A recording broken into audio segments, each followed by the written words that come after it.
Jimmy good. Okay, yeah, bye week. Kind of approached it early in the week to take a deep look at ourselves, and so Monday and Tuesday, a lot of self-scouting, trying to learn from our first 4 games, what we put out on tape, what we're doing well, what we got to do better, just kind of an evaluation of our schemes, personnel, those kind of things. And you're always looking to grow and just learn lessons from that. So we took those couple of days and then emphasized that in practice on Wednesday. Flipped gears on Thursday practice with the emphasis on Nebraska. And then we did that on Sunday as well. So gave Friday and Saturday to the guys. We did a heavy amount of recruiting Thursday evening, Friday, all day and evening watching guys. And so big goal of, coming back yesterday, just kind of improvement on what we learned, right? Emphasizing that, but just coming recovery, got some bumps and bruises, mid-season healthy, getting refreshed and refocused. After 4 games, going into a stint, I know we're 1 game at a time, but a stint of 5 games straight here. And so was pleased with the work we got done yesterday, kind of as the team. And so headed toward a big opportunity back into this league and conference play in a tough environment, going back on the road. Coach Rule's done a nice job there. These guys is a good football team. They can score points. Quarterback's one of the better ones we're going to play. You can see their stats and points scored and passing yards and those things. I think defensively they hold their own. Done some really good things, especially on the back end. The pass defense, you look at it, stands out on tape. So we got a real challenge coming Saturday. A couple updates I hadn't talked to you for a minute, just on the injury side. Wayne Matthews was able to fly back with us that night of the game, and again, credit to our medical team, medical staff, thorough, going through protocols on the expertise side of that. Actually was able to move around late in the week. It was nice to have the bye for him to adjust, and so he's been able to lightly practice. We'll see how it goes through the week, but he's got a chance to play this Saturday. Same with Nakai and Quindarius. I think they have a chance this weekend. Quindarius, both of them, and Nakai were limited yesterday, but we'll see what by the end of the week. Stanton Remo is going to be a little bit longer. He's closer to a month on that, so he will not be going this week.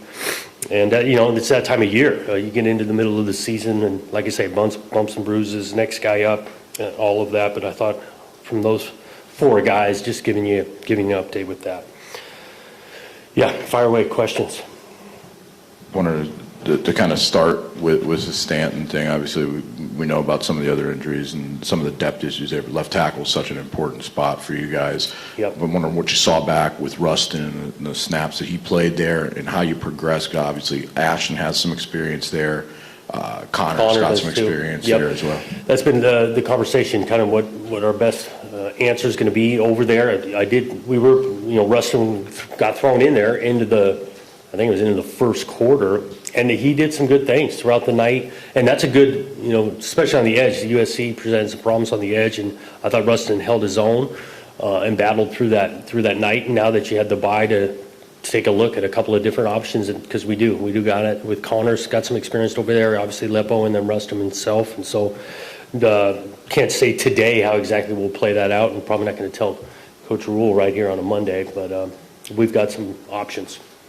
When you talk about the self-scout that you guys did, I'm curious defensively what that revealed. What did you notice about your group? Because I know that seems to be the part that's holding you guys back a little bit this season. Yeah, well, it was glaring, game 4 versus game 1 through 3 in regards to run defense. And so we got to be able to make people, one-handed, to be honest with you. You can't have that kind of balance, and that was out of the ordinary. So we took a deep look at that.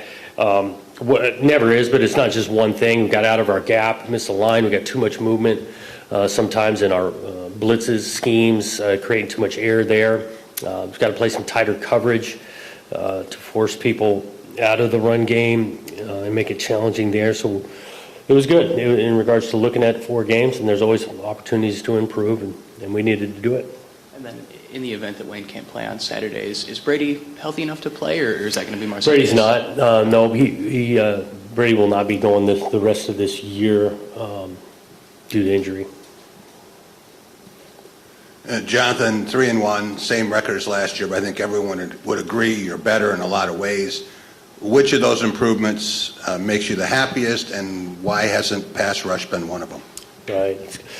You're pleased with some growth. I think a balance, we talked about it offensively, but our ability to, push the ball in the pass game. I think the tackles for loss when we're playing offense is down, and so it's allowed for our efficiency to be a little bit better. Really pleased kind of with that. On the pass rush side, yeah, we're still kind of searching for, and again, we've played some teams where the ball comes out quick. You're not going to have that many opportunities, but finding a way to affect the passers, not just the sack column. Where I'm going is, though, we got to be better in affecting the passer. It goes back to some of these down and distances. More third and longs, the better chance you got to get around the guy. And so it's going to be a group effort, whether it's down and distance, secondary tighter coverage, so they got to hold the ball a little bit longer. And then, winning some one-on-ones needs to get better. Jonathan, we saw late against USC the 75-yard pass from Aiden to Amari. How much more of that explosiveness do you see the potential for in your offense? The first score you had on that night as well, and just what you want to see in big play ability. Yeah, those big plays, we want to show up, and we want it to be not just because we throw it 50 yards. We want to find continued plays. A guy catches the ball at 8, 10, 12 yards deep and turns it into big ones. Love the run game to continue to grow versus 6, 8, or 10 turns into a couple of them 25 and 30. It helps the offense when you can do that. I will say we were pleased. You look at the efficiency just by possession in regards to getting points per possession. It's been a lot better than maybe a year ago, and we want to continue on that trend. What was a Saturday in September different for you when there's no game? I mean, you guys are always working. Do you get away from it? Were you a couch potato? You spend time with the family? What do you do on a Saturday when you don't have a game? I do think it was important to take a day to get away from it and just have some normalcy, not just for myself, for the staff, and everybody did their own things. I did spend some time with the fam, got around the house, did a couple of things around the house, but at the same time the TV was on, and I couldn't keep from watching some of these games. And it was good to have a perspective. You see all these games going on and things, and how competitive it is, how a lot of these games come down to 2-3 plays. I look at even watching some of these games, we call it halftime, but I'm not certain that's half the game. After the first half, there is so much football left. In the second half, multiple ones going into overtime. So that's how I spent my Saturday. Jonathan, you mentioned about the pass game. How limited did you feel like Nick was when you went back and looked, and how did the week off maybe help him get back towards 100? Yeah, I think the limitation, one, you're talking physically, he was close to 100, not 100, but he was close. What you think about the limitation is how limited he was through the week. And so how many reps he got in situations, timing is a factor. And so to take the week where you got limited amount of reps that way, I think that was the greater limitation in regards to not knowing how many plays, if at all, he was going to get in, and then putting a plan together throughout the week where he's a 50-50. I think that held his limit or his limitation. That was the biggest factor through the week. Jonathan, I believe, 4 games in, I believe Aiden West and Jack Wills are the only true freshmen that have played in every game for you. I think Simmons at 3, Savory at 2. Just wondering, did you see those guys continuing to be part of the group? And is there anybody else that's close from that true freshman class that you think could filter in as you move forward? Aiden West, just like you said, Aiden and Jack, they're going. Savory, we had thorough conversations as last week. I think the intention right now is for him to continue to go and play. Simmons, we've got our eyes on. We'll see how these next few play out in regards to the rotation. We really like both those guys. So 50, don't know on Simmons quite yet for the using the red shot. Savory, I would anticipate him going.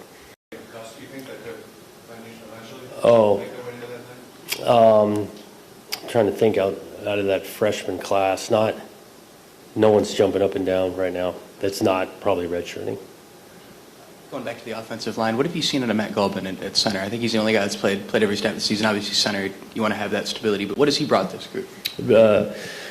Really consistent. I adapt to because we're running a different scheme than what he was doing his first 3 years in college. Consistent, I think he's adapted to. He makes a lot of calls and all of that. There are some times that the difference in scheme that he did 3 years and then coming over here, it shows up once in a while where he's still working his way out of that.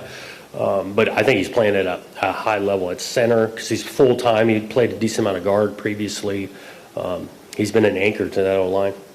And then the tough 4-game, it's a 5-game schedule, but the next 4 particularly are pretty tough games for you guys to face. What do you think you'll learn from senior group kind of going to the fire there and play some of these tough teams? Yeah, I mean, that's what we love being a part of. I mean, this Big Ten Conference, it's week in and week out. You got to bring your fastball. You got to bring your A game. It's tough to win games. It's another thing I observed, to be able to sit there and watch some of these things on Saturday, of how competitive it is. Hard to win, easy to lose. And so each week has the life of its own. We talked about that too as a team yesterday, a little bit of, you're going to play a game, you're going to learn from it, but the previous game does not define what the next game is going to be about. And we're going to get into this gauntlet, and each week is its own process, and we're excited about the challenge that presents.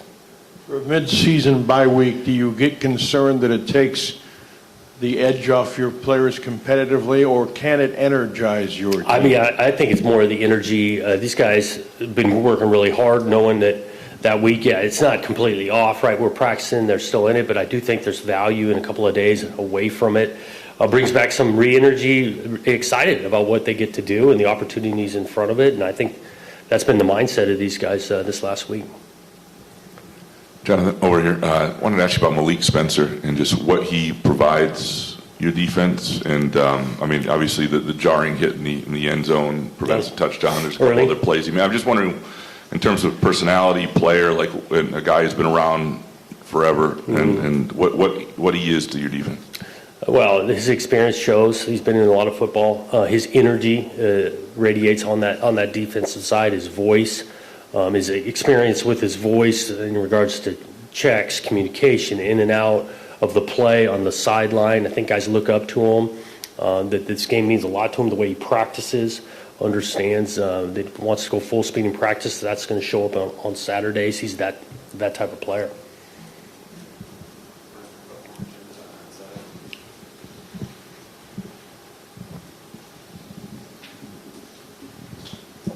Thanks. I want to ask you a little bit about Aisi Amoa, linebacker. Played a little bit more the last game with Pretzlaff not being available, playing some inside linebacker, young player. How do you see his development coming around, and maybe that's a role that you'll need him to expand a little bit more? How's he coming along? Yeah, he's coming along well. We do ask him to be inside. He's gotten some more turns, especially the other night when Jordan, leaves in the first half and then Wayne goes down. We call him Icy on the edge to do some plays on third down. I can see his role continue to expand and the inside backer play. We like that he's here. He's been a contributor on special teams too. We've got him on most phases there, and what you expect out of your linebacker crew, but he's probably one of the leader ones on the special team side and has earned more time at inside backer. Jonathan, right here. Opposed to last season, offensive red zone success has been much more efficient. What changed, and how do you continue that momentum moving forward? We didn't deeply study last year in any way. I know this year, if you can run the ball down there, it sets up your play action pass. We've had some success with that. The versatility of your quarterback has helped in regards to extending the play or running the quarterback. So I think our repertoire is expanded in these first 4 games, and I think it's a massive difference. The 7 versus 3 points, obviously, versus 0. And we've had some effective play, run game, and the quarterback down there. One more. Can you expand a little bit more about Nebraska and what jumps off the film with them and Raiola and the run game? The passing game, they're just so effective with it, and it's blended with some run-pass options. So RPO that's going on. The quarterback can change his arm angle. He's a gifted player. Extend the play, yes. Change his arm angle, their efficiency, their ability to stay out of third and long because of the passing. They've got some weapons they're throwing into it. And, they got some good coaches over there. I mean, Coach Rule, Coach Holgerson, they know what they're doing offensively, and it shows up on tape. I think they're close to leading the country in some of these stats of points and passing offense.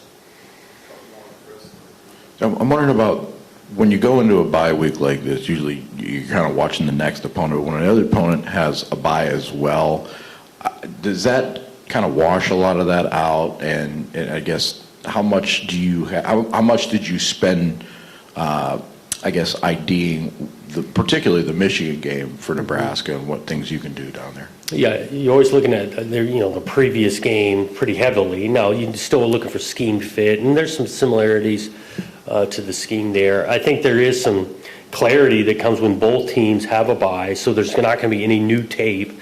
So bye week for us, we approach it ourselves first couple of days, but then you head into your opponent. They're not going to play again, so some of the decisions you can make earlier because you're not waiting on maybe their final game or final tape to see.